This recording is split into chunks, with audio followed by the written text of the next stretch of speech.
ఇక మరి కాసేపట్లో వైఎస్ఆర్టీపీ అధ్యక్షురాలు వైఎస్ షర్మిల మంగళగిరికి చేరుకోనున్నారు. షర్మిల పర్యటన ఏర్పాట్లన్నింటినీ మంగళగిరి ఎమ్మెల్యే ఆర్కే చూస్తున్నారు. గన్నవరం ఎయిర్పోర్ట్ నుంచి ఎమ్మెల్యే ఆళ్ల రామకృష్ణారెడ్డి వైఎస్ షర్మిల విజయమ్మను తీసుకుని తాడేపల్లిలో సీఎం జగన్ నివాసానికి వెళ్లనున్నారు. కాంగ్రెస్లో తాను సాధారణ కార్యకర్తలా పనిచేస్తానని ఆళ్ల రామకృష్ణారెడ్డి మీడియాకి చెప్పారు. షర్మిలతో పాటుగా సీఎం జగన్ను కలవటానికి తాను కూడా వెళుతున్నానని ఆర్కే వివరించారు. అమరావతి రాజధానికి తానేమీ వ్యతిరేకం కాదని, బలవంతపు భూసేకరణను మాత్రమే వ్యతిరేకించానని ఆళ్ల రామకృష్ణారెడ్డి వివరించారు.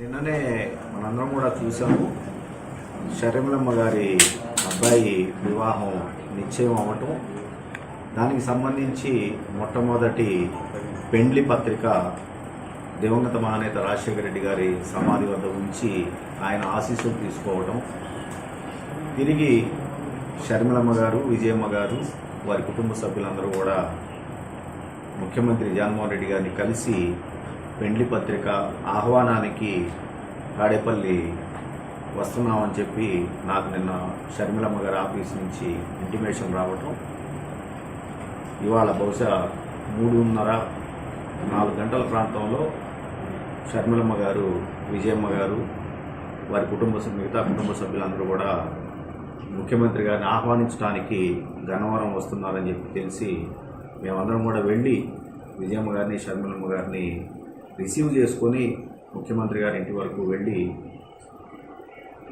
ఆ పెండ్లి పత్రిక ఆహ్వానం అయిన తర్వాత మళ్ళీ తిరిగి వాళ్ళందరినీ కూడా గన్నవరం ఎయిర్పోర్ట్ వరకు కూడా సాగనంపే కార్యక్రమానికి ఇవాళ మేము చేయటం జరుగుతుందని చెప్పి తెలియజేస్తున్నాం.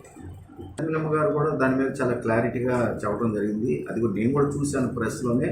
2-3 రోజుల తర్వాత కాంగ్రెస్ పార్టీలో చేరిన 2-3 రోజుల తర్వాత పూర్తి వివరాలతోటి నేను బయటకు వస్తానని అమ్మ చెప్పడం కూడా చూశాను. కాబట్టి ఇది మాత్రం నాకు తెలిసినంత వరకు కూడా పూర్తిగా వివాహానికి సంబంధించినటువంటి ఆహ్వానానికి రావడం జరుగుతుందని చెప్పి నేను భావిస్తాను.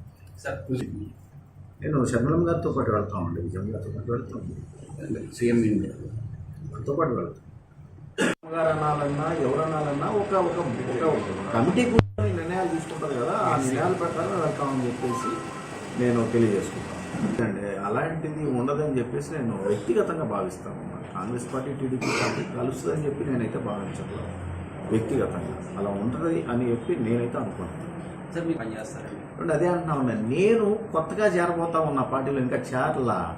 నాకన్నా మరి ఎన్ని ఒడిదుడుగులు ఎదుర్కొంటా కూడా కాంగ్రెస్ పార్టీ నడుస్తూనే ఉంది. అందులో నాయకులందరూ కూడా పనిచేస్తూనే ఉన్నారు.